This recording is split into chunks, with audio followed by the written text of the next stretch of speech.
नमस्कार, स्वागत है आप सभी का। एडेड जूनियर हाई स्कूल शिक्षक भर्ती को लेकर के बात करेंगे। बिहार शिक्षक भर्ती को लेकर के बात करेंगे। यूपी पुलिस कांस्टेबल भर्ती 2023 को लेकर के आज के डेली न्यूज़पेपर के माध्यम से खबर दी गई है। बाकी आप सभी जानते हैं कि मिशन रोजगार की तरफ से 15 जुलाई को ही नोटिफिकेशन जारी किया जाना था, लेकिन नोटिफिकेशन अभी तक नहीं आया और अभी थोड़ा सा समय और लगेगा। आगे बात करेंगे यूपी पीएससी से आने वाली भर्तियों को लेकर के। साथियों, सबसे पहले बात करेंगे यहाँ पर एडेड जूनियर हाई स्कूल शिक्षक भर्ती को लेकर के। सबसे पहले चीज़ तो देखिए साथियों, आप सभी लोग जानते हैं कि 42,000 प्लस पास अभ्यर्थी हैं, 90-97 पास अभ्यर्थी हैं केवल सहायक अध्यापक के लिए। सीटें कितनी हैं? 1504। सीटें बढ़ने की उम्मीद पहले से थी, लेकिन उसके लिए कभी भी प्रयास मिलजुल करके संगठित होकर के नहीं किया गया। और जिस तरह से भर्ती में आपस में मिल करके प्रयास होना चाहिए था, उसके बजाय किसी और के बारे में टिप्पणी करना, हमारे बारे में भी टिप्पणी की जाती है। अब वे ऐसे लोग होते हैं ना, जो आज तक किसी एक भर्ती में जिनका सिलेक्शन नहीं हो पाया, तो खैर जाने दीजिए, ऐसे लोगों की बातों पर ध्यान देना ही नहीं है, क्योंकि यहाँ पर जो योग्य अभ्यर्थी हैं उनका समय खराब हो रहा है। उनकी उम्मीदें बनी हुई हैं कि जब भी भर्ती पूरी होगी हमारा सिलेक्शन हो सकता है। और यहाँ पर कई भर्तियों को लेकर के जिस तरह से प्रयास हुआ है, कम से कम उन भर्तियों को ही अगर देखा गया होता, अगर जूनियर एडेड शिक्षक भर्ती के जो भी संघर्षरत साथी हैं, अगर उन्होंने सिर्फ इतना ही देखा होता कि बाकी भर्तियों में लोग किस तरह से प्रयास कर रहे हैं, तो भी ये भर्ती प्रक्रिया बहुत पहले पूरी हो गई होती। लेकिन अब यहाँ पर ऐसा है कि हम जिस तरह से प्रयास कर रहे हैं, बस वही प्रयास हमारा सही है, बाकी कौन क्या कहता है उनसे मतलब नहीं है। तो इस तरह से कोशिश चल रही है, जबकि यहाँ पर एक अभ्यर्थी की तरह, एक आम अभ्यर्थी की तरह मिलजुल करके शासन से, मुख्यमंत्री जी से मिल करके कई बार प्रयास किया गया होता। एक ही अभ्यर्थी भले 2-3 बार गए हो, लेकिन बाकी लोगों से मतलब नहीं होता है। हाँ, ऐसे लोग कहीं पर भी आप देखेंगे तो टिप्पणी जो है ज़रूर करेंगे बाकी लोगों के ऊपर। देखिए साथियों, ये सारी बातें कहने का कोई अर्थ नहीं होता है, लेकिन जिस तरह से आपकी भर्ती में चीज़ें चल रही हैं, आप लोग भली भांति उस चीज़ से परिचित हैं। और अगर अभी भी सब कुछ ऐसा ही रहा, हो सकता है आपको हमारी बात ख़राब लगे, ये भर्ती प्रक्रिया आगे भी अभी कितने महीने समय लग जाएगा पूरी होने में, भर्ती शुरू होने में, कुछ भी नहीं कहा जा सकता है। हाँ, अगर शासन की मंशा होगी हमें भर्ती 2-3 महीने में शुरू कर देनी है, तो वो अलग बात है। फिर वहाँ पर वो कोई ना कोई विकल्प निकाल लेंगे। उनके पास बहुत सारे रास्ते होते हैं, हाई कोर्ट में चाहे सुनवाई करानी हो, चाहे उसमें सीटों को होल्ड करके, जिस तरह से भी उनको उचित लगेगा उस तरह से वो कर सकते हैं। खैर साथियों, आप सभी जानते हैं कि जो लोग स्वयं कुछ नहीं कर सकते हैं या फिर दूसरों से मुकाबला उनका नहीं होता है, तो क्या करते हैं, फिर दूसरों की निंदा करना स्टार्ट कर देते हैं। ऐसे लोग मिल जाएंगे ग्रुपों में, ऐसे नमूने बहुत लोग मिल जाएंगे। खैर, ऐसे लोगों पर कभी आपको ध्यान नहीं देना है। आप इस भर्ती के अलावा किसी न किसी और भर्ती की तैयारी ज़रूर करते रहिएगा। कट ऑफ देखिए बहुत कम नहीं जाएगी, कट ऑफ हो सकता है कि एन एवरेज में रहे। उसके लिए हम लोग जितना प्रयास बन सकेगा उतना प्रयास करेंगे कि अधिक से अधिक अभ्यर्थी इस भर्ती की डीबी छोड़ दें। डीबी क्या, फॉर्म आवेदन न करें। फॉर्म आवेदन कर देंगे तो फिर आगे काउंसलिंग छोड़ने से कोई मतलब नहीं। फॉर्म आवेदन न करें, उसके लिए हम लोग जितना प्रयास बन पड़ेगा, मैं व्यक्तिगत प्रयास करूँगा।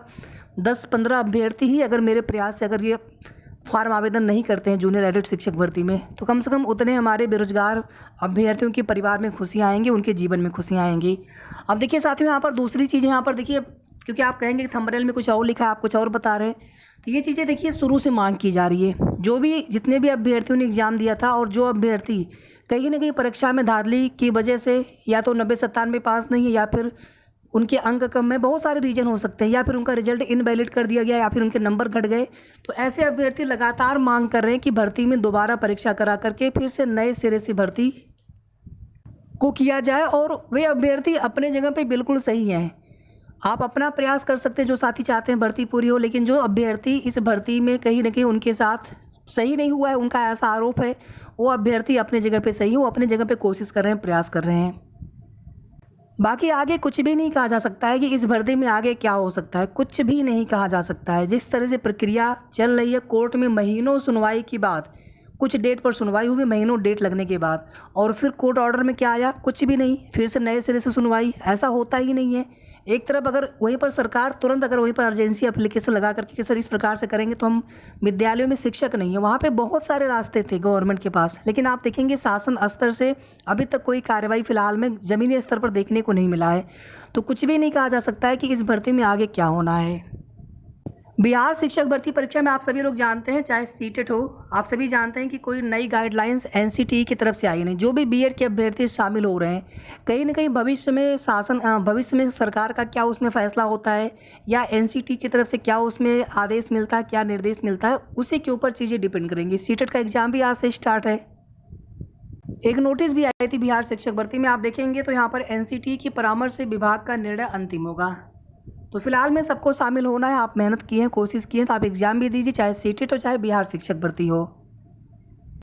एक ये अपडेट है, आप सभी देख लीजिएगा। यूपी पुलिस में 52,699 पदों पर जल्द होगी सिपाही भर्ती। आरक्षी नागरिक पुलिस व समकक्ष पदों पर भर्ती के लिए इच्छुक कार्यदायी संस्थाओं से 25 अगस्त तक आवेदन मांगा गया है। बोर्ड का अनुमान है कि इस बार 20 से 25 लाख अभ्यर्थी आवेदन करेंगे। तैयारी भी उसी तरह से चल रही है। भर्ती बोर्ड के अधिकारियों के अनुसार पुरुष व महिलाओं के लिए आरक्षी नागरिक पुलिस, आरक्षी पीएससी विशेष सुरक्षा, फायरमैन व नवगठित पीएससी महिला वाहिनियों में भर्ती की प्रक्रिया शुरू की गई है। ऑफलाइन या ऑनलाइन लिखित परीक्षा, हाइब्रिड मोड में एग्जाम होगा। अभिलेखों की जांच व शारीरिक मानक परीक्षा, शारीरिक दक्षता परीक्षा व अंतिम चयन सूची तैयार किए जाने के लिए ख्याति प्राप्त कार्यदायी संस्था के चयन के लिए आवेदन मांगे गए हैं। पूर्व में 35,757 पदों पर सिपाही भर्ती होनी थी। एक ये भी अपडेट आप सभी देख लीजिएगा। बिहार में शिक्षक भर्ती का दूसरा चरण साल के अंत तक आएगी 1.5 लाख वैकेंसी। और यूपी में प्राइमरी हो चाहे अपर प्राइमरी हो, जूनियर 6 से 8 वाली, अगर यहीं पर 6 से 8 वाली भर्ती भी आने लगती, 1 से 5 वाली भर्ती, तो यहाँ पर बीटीसी डीएलएड वाले, इसमें आप बीएड वाले भी यहाँ पर शामिल हो सकते हैं। प्राथमिक में उनको मान लीजिए सुप्रीम कोर्ट से भी मना किया गया, लेकिन 6 से 8 तक की वैकेंसी कहाँ दे रहे हैं गवर्नमेंट। तो कहीं ना कहीं यहाँ पर अभ्यर्थी आपस में उलझे हुए हैं और सरकार जो है अपना तमाशा, या कह लीजिए आप सरकार की तरफ से उसमें कोई भी आवश्यक जो पहल होनी चाहिए वो नहीं की जा रही है। अब यहाँ पर देखिए, जीआईसी एलटी प्रवक्ता के नए अध्याचन संघ मांगी भर्ती। आयोग को मिले अध्याचन में अन्य पद भी जोड़ने की मांग की गई है। शिक्षकों की कमी है। 2020 के बाद राजकीय माध्यमिक विद्यालयों में एलटी एवं प्रवक्ता संवर्ग में भर्ती नहीं हुई है। आप देखें कि कुछ समय तक अर्हता का विवाद चला, जिसकी वजह से भर्ती का विज्ञापन जारी नहीं किया गया। आगे आप देखेंगे कि एलटी के 5,000 से ऊपर और प्रवक्ता के करीब 400 पदों के लिए अध्याचन लोक सेवा आयोग को मिला हुआ है। इस बीच और भी पद रिक्त हुए हैं। शिक्षा निदेशालय में जो नया अध्याचन आया है उसे भी पुराने अध्याचन में जोड़कर विज्ञापन जारी किए जाने की मांग की गई है।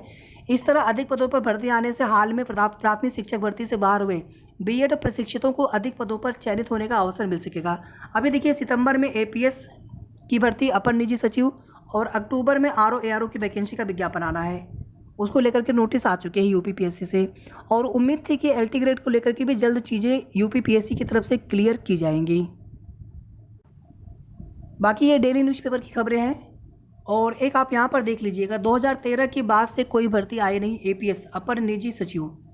तो इसमें आप देखेंगे 300 पदों पर लगभग भर्ती का विज्ञापन जारी होने जा रहा है नेक्स्ट मंथ में। तो इसमें तमाम अभ्यर्थी ऐसे हैं जो ओवर एज हो चुके हैं। तो यहाँ पर आयु सीमा में छूट की मांग की जा रही है। आप देखेंगे पिछली वाली भर्ती में नियमावली का उल्लंघन करते हुए 60 हैंड में 8% तक की गलती पर छूट दी गई थी। और आप देखेंगे कि इसके पहले भी 2021 में परीक्षा होनी थी, पुनर्परीक्षा होनी थी। दोबारा से फिर से पुनर्परीक्षा कराने का निर्णय लिया गया है और अभी तक पुनर्परीक्षा नहीं कराई जा सकी है। और एपीएस 2023 में शामिल ज़्यादातर अभ्यर्थी ओवर एज हो चुके हैं।